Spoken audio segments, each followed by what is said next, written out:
Biglaan to, bumaliktad, kumaliwa na. Erwin Tulfo, ginulat lahat, minority watak na sila, lalong humina. That's true. Ayan, syempre itong balitang ating matutunghayan ngayon ay nagbula kay Pinas Balita TV. At syempre, ito po ang inyong lingkod na si BT na magbibigay ng reaksyon at komento dito sa video na ating matutunghayan ngayon. At huwag na natin pagtagalin at sabay-sabay na nating panoorin ang laman ng video na hatid sa atin ni Pinas Balita TV at bibigyan natin ng reaksyon ng balitang ito. Pasok! Bigyan natin ng reaction opinion itong post ang balita ngayon. Ayan, syempre bago natin simulan ng video ito, nais ko nga pala magbigay ng credits dito sa boses at video na matutunghayan natin ngayon at bibigyan ng reaksyon walang iba kundi si General Macanas. Syempre huwag niyong kalimutang suportahan ang channel ni General Macanas. Mga katunay, pakibisita po yan at huwag niyong kalimutang mag-subscribe at mag-follow para maging updated po kayo sa mga vlogs, reactions at sa mga balita na hinahatid sa atin ni General Macanas. Ayan po yung The General's Viewpoint, mga katunay. Pakisuportahan po yan, ipagpatuloy natin. Title, pinagmumura po ako. Pinagmumura siya. Sabi ko na lang, thank you. Nagbahagi si Senator Erwin Tulfo ng kanyang naging karanasan habang palabas ng Senado ilang sandali bago ang napaulat na kaguluhan at putukan noong nakaraang linggo. Ayon kay Tulfo, pinagmumura umano siya at binuhusan pa ng tubig ang kanyang sakyanan ng ilang nagpro-protesta habang paalis siya sa Senate premises. So ito ang kanyang post. Pinagmumura po ako. Sabi ko na lang, thank you. Ayon pa sa senador, maring lalo pang lumala ang banggaan ng magkabilang kampo sa labas ng Senado kung hindi naagapan ang sitwasyon. Nauna nang ibinahagi ng ilang senador ang kanilang emosyonal at nakakatraumang karanasan nung gabing iyon, kabilang si Senator Pia Cayetano nagsabing takot na takot siya sa nangyari sa loob ng Senado. Hindi, sa totoo lang, no, yung sinasabi ni Erwin Tulfo na gano'n, na binuhusan niyang tubig, pinagmumura siya, alam natin na medyo mali yun. No? Mali yung nagawa sa kanya. No? Pero sa isang banda, no, bigyan din natin ng katwiran. Yung mga taong gumawa sa kanya nun, hindi rin natin masisisi. Dahil syempre alam naman natin, lahat ng mga tao may kanya-kanyang sinusuportahan yan. Siguro, napunta lang tayo dun sa, natapat ka lang sa ano, yung talagang may mga tao talagang sumusuporta na gumawa sa inang ganun. Na hindi nila nagustuhan kung ano ang ginagawa nyo, kung ano ang desisyon nyo, kung ano ang ano nyo sa buhay. Diba? Kaya nakatikim kayo ng ganun. Diba? Sa totoo lang kasi, para sa akin, ako dati bumibilib ako sa mga Tulfo. Bilib ako dyan. Napakalaki ng respeto ko dyan. Lahat ng mga ginagawa ng mga Tulfo, yung mga pakikipagbakbakan nila, pakikipagbangayan nila doon sa mga ano pa yun? Yung mga naaagrabyadong mga tao sa mga programa nila. Yung mga natutulungan nila. Is bumibilib ako doon. Kasi para sa akin nun, sinasabi ko nga mas gusto ko pa na hindi nila tumakbo yung mga Tulfo sa politika. Kasi sa totoo lang, madudumihan talaga sila dyan sa politika. Hindi ko naman sinasabi nga madumi lahat ng mga nandyan. Hindi. Ibig ko sabihin madudumihan. Kapag may mali kang naging desisyon, o kaya maling mga kasama sinasamahan mo, ganyan talaga mapapala mo. Pero kung nandutong ka lang sa programa mo, pinanatili mo lang na tumutulong ka, ganun pa rin, is in good vibes ka sa mga tao, hindi siguro inaabot yung ganito. Kung magkakaroon ng kritisismo sa'yo, is hindi ganyan kadami at hindi ganyan katindi. Di ba? Kasi kung gusto naman tumulong ng mga Tulfo sa tao, hindi naman yung kailangan nakapwesto ka pa para makatulong ka. Yung parang sinasabi nila, para mas makatulong ako, hindi. Kahit hindi ka nakapwesto, mas marami kang magagawa eh.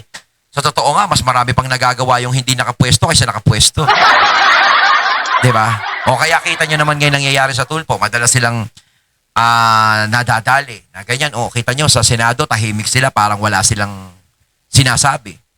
Sa investigasyon sa PhilHealth, si Rapi Tulfo, pagdating sa gitna, biglang nanahimik. Sa mga usapin ng flood control project, sila nananahimik. O diba? Nasasabihan sila ng mga ganon. Sa ganon klaseng kalalaking mga kaso, nakatahimik kayo. Diba? Kahit pa paano, masakit sa isip, masakit sa puso nyo yun. Parang sinasampal nyo sa mga tao na, anong gagawin namin? Sanay lang kami sa away mag-asawa. Kung away mag-asawa yan, naku, pwede. Kaya tuloy yun naiisip ng mga tao. Laging kino-comment. Gusto mo ba Tulfo ang nakaupo bilang Senate President? Sabihin nila, oo, sanay yan sa away mag-asawa.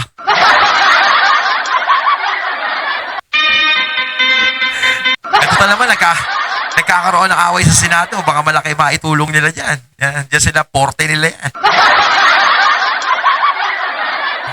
Patuloy namang pinag-uusapan online ang magkakaibang salaysay ng mga opisyal at mga pangyaring naganap bago at matapos ang insidente sa Senado noong Mayo 13. So pangalawang senador na ito na nag-report na pinagmumura sila ng galit na protesters sa labas ng Senado. Unang nagsabi niyan ay si dating Senate President Vicente Soto na tinuyog. Nilapitan siya ng mga protesters at kinalampag ang kanyang sakyanan, pinagmumura, pinagbabato ata ng botelya. Kay Tito Sen eh. Ayun, silang dalawa, I don't know. Yung ibang senador, wala Wala naman sigurong inano sa kanila. Hindi naman sila. Kasi mas popular daw sila eh. Diba? Kita naman natin yung mga tao sa labas doon, nakita natin yung galit nila sa mga nangyayari, lalo na kung yung ginawa kay Senator Bato. Diba? Ang iniisip nila kay Tito Sen, si Tito Sen, parang sinasabi nila kung di dahil kay Tito Sen, di makakapasok yung mga NBI doon. Diba? Yun yung kinokomento ng iba, nagiging usap-usapan sa mga chismis sa sagigilid, diba? Na pinayagan daw. Kaya sinasabi, hindi naman, ganun, wala namang ginagawang ganun. Wala eh. Kaya sinasabi ng iba, paano makakapasok kay NBI doon kung walang nagbigay sa kanila ng right? Diba? Na makapasok o makapunta ron. Diba kasi kahit pinakamataas na tao ang kakausapin mo doon bago ka makapasok, bago ka maka-epal doon eh. Sa gate pa lang kung talagang ayaw mo silang payagan, hindi na sila makakapasok. Diba? So ibig sabihin, parang sinasabi ni Senator Alan, parang mayroong nagpapasok sa kanila. Pero hindi naman natin alam, hindi naman natin pinipinpoint kung sino, diba? Gaya nga sinasabi ni Senator Alan. Hindi na para pinpoint pa kung sino yun. Malay yung isa sa kanila o baka mamaya kusinero nila nagpapasok, pumayag pumasok, di ba? Yung hardinero. Nagsabi na may nangyayari. Ibig sabihin, ito, opinion ko lang ha, sa grupo ni Soto, itong minority ngayon, ang pinaka siksikan ng galit ng mga protesters ay itong dalawa. Kasi, I'm sure, lumabas din may mga protesters din lumalabas sa general na gusto pababain sa pwesto si Senator Alan bilang SP. Aba? Mga maligalig sila doon sa labas. Hindi pa rin talaga nawawala yung kontrabandido eh. Yung ibang mga senador sa gitna yun. Bakit hindi sila minura, hindi sila hinarang ng mga protesters? Bakit itong dalawa lang? Ibig sabihin, sukdulan, abot langit ang galit ng mga protesters sa dalawang ito. Pero si Rapi, hindi naman natagi na nun, no? Baka mamaya meron doon mga protesters na mga mag-asawa na tulungan niya.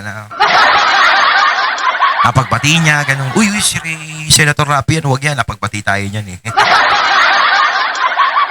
And speaking of Erwin Tulfo, yung pahayag niya kahapon na nabasa ko, anytime, sa pagkakaintindi ko anytime magkaroon ng, umaasa siya na magkaroon ng kudita na naman kasi nga, isa lang daw ang lamang ng majority, 12 lang ang majority, 11 sila. Kumbaga wala sabi pa nga, interest eh. Isa lang ang tumawid ng bakod, tapos na. Kanila na ulit ang majority. I totally disagree. So parang ang sinasabi dito ni Tulfo, ni Erwin, na talagang gustong-gusto uli nilang maging majority. Parang gusto namin makabalik dyan. Kaya yung sinasabi sa Senator Alan, bakit hindi na lang magkaisa gawing independent, parang ganito sila Diba? Ang iniisip pa rin nila is palitan ang pamumuno ni Senator Alan. Diba? Kakaupo lang ni Senator Alan, hindi nila nire-respeto. Samantalang si Cheese, nung napalitan siya, nirespeto niya.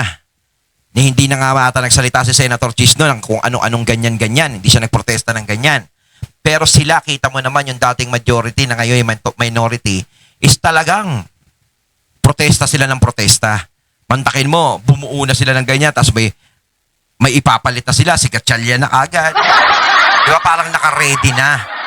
Oh. So, ibig sabihin, gustong-gusto talaga nila makuha yung pamumuno ng Senado. O bakit gustong-gusto nyo ba? Bakit atat na atat kayo na palitan si Senator Alan? Ang kinakatwiran, para ang Senado ay bumalik sa dating pananahimik. Bakit? Di ba? Wala pang isang buwan si Senator Alan dyan. Bakit hindi nyo muna pagbigyan si Senator Alan ng 2 months, 3 months, di ba? 4 months, na maglingkod siya bilang Senate President. Doon nyo pag-aralan kung karapat dapat siya. Eh, ang problema ilang linggo pa lang ata si Senator Alan, gusto niya ng palitan. Bakit? O syempre, naiisip na naman ng ibang mga kababayan natin. Bakit? Kasi magkakaroon ng impeachment. Di ba? Ang iniisip nyo, baka mamaya paboran ni Senator Alan si Sara Duterte. Ganun ba yon? O, marunong pa kayo sa mangyayari? O, ano pa ba? Ano pa bang dapat naming isipin? Bakit atat na atat kayong palitan si Senator Alan? Kasi para sa akin, napakababaw na rason yung nangyari nung nagkaroon ng putukan sa Senado, nung nagkaroon ng kaguluhan, tapos kay Senator Alan yung ibibintang. Si Senator Alan ba yung nanggulo? Si Senator Alan ba yung pumayag na pumasok yung mga NBI doon para manggulo? Di ba? Si Senator Alan ba yung pumayag kay Trillanes na pumasok doon at magwawawagayway ng warrant of arrest? O pagpalagay natin, hindi sila planong manggulo. Ang NBI hindi planong manggulo. Si Trillanes hindi planong manggulo. O nandoon na tayo. Sige, mag-i-issue lang sila ng warrant. Pero si Senator Alan ba ang pumayag na pumasok sila doon? Kasi hindi pa rin sila pwedeng payagan kung walang mag-uutos doon sa mga taong nandoon sa Senado para pagbuksan sila ng gate at papasukin sila doon. Diba? Kaya bakit yung ibinibintang kay Senator Alan yung kasalanan na hindi niya namang ginagawa? Yan tayo eh. Kaya gusto niyong palitan yung literato ng Senado ulit. Bakit? Ano bang rason? Ba't nagmamadali kayo? Kasi kung yun yung rason na kinukuha nyo, napakababaw. Yung gusto nyong ibalik ang respeto ng tao sa Senado. Bakit? Ano ba nangyayari ngayon sa Senado para hindi irespeto? Bakit bastos pa si Senator Alan? Wala naman ako nakikita kabastusan ni Senator Alan na ginagawa doon. More on God's word nga ang sinasabi ni Senator Alan. Kaya ako talaga gustong-gusto ko siya. Para sa akin, nakikita ko, natatakot kayo kay Senator Alan, no? Kasi baka maraming mabuksan. Mabuksan ng mga mahiwagang baul. Kasi ang majority sa Senado, it should be 13. So, dalawa ang kailangang tumawid. Ang bilang niya kasi, dahil nagtatago si Bato, not counted na. Hindi. Nandyan pa rin. Baka mabigla kayo. Sa darating na panahon, bigla na naman siyang magpakita. Ganyan po si Bato, may... Bigla lumilitaw. Ang tawag dyan sa... Senator Bato parang bagong nung nakatago sa shell yan, bigla lilitaw. I'm Chucky. Laning-laning sa ano? May laning-laning sa Bisaya o anting-anting pala. May anting-anting yan. And to be, it's a miracle. Paano niya nalusutan yung 10 NBI agents na aaresto sa kanya? Kaya malakas ang kanyang anting-anting o laning-laning. And ano ba yung laning? yung suot ni Senator Bato talagang siguro yung anting-anting nasa sapatos, General. Parang yung napanood ko sa pelikula ni Michael V, si Running Man. Ano ba? Ano ba? Running Man ba yun? Ano ba? Paki-comment ka mga katunay kung ano yung pamagat ng pelikula ni Michael V. Diba? Yung pag may sinusuot siya sapatos, bumibili siyang tumakbo. Baka mamaya, yun. Totoo talaga yung ano na yun. Rubberman yun. Yun, Rubberman. Ayun, yung pamagat naman. Baka mamaya, si Senator Bato na yung nakasuot ng sapatos na yun. Yung laning niya to, yung anting-anting na yan, nung una is yung nilalagay sa katawan. Yung kung ano, botelya, may mga belt. But I found out, ang pinakamabisang anting-anting ay ang Panginoon. Yes. You do not need the Tama items yan. like that.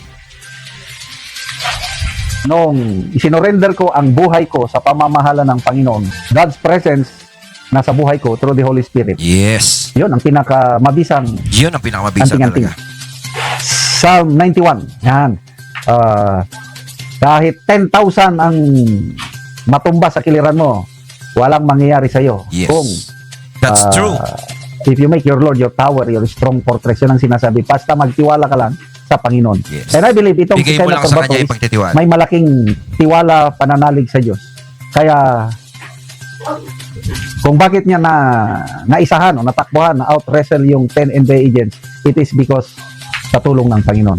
Kahit itong Brave 13 ngayon, kung bakit intact pa rin Ayan, sila. ganyan yung tawag sa kanila ngayon, Brave 13 is sabi ni Subiri kanina.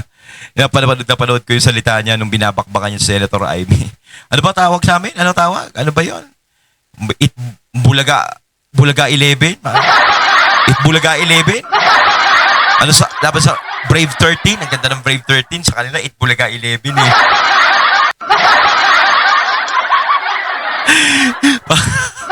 Para silang kawawa eh, no? Tawagin ka, Bulaga 11, no? Grabe, hindi pinagtanggol natin yung Itbulaga. Pero kasi ba't ganun yung naging tawag, Itbulaga 11? Kasi, parang tao sila ni Tito Sen, parang gano'n. Grabe, no? Dami talaga naiisip ng mga kababayan nating kapag yung imagination nila talagang gumana. The Brave 13, no? Ganda. Tapos Itbulaga 11. Na walang kumakalas sa gagawan niya ng Panginoon. Kaya, sige lang.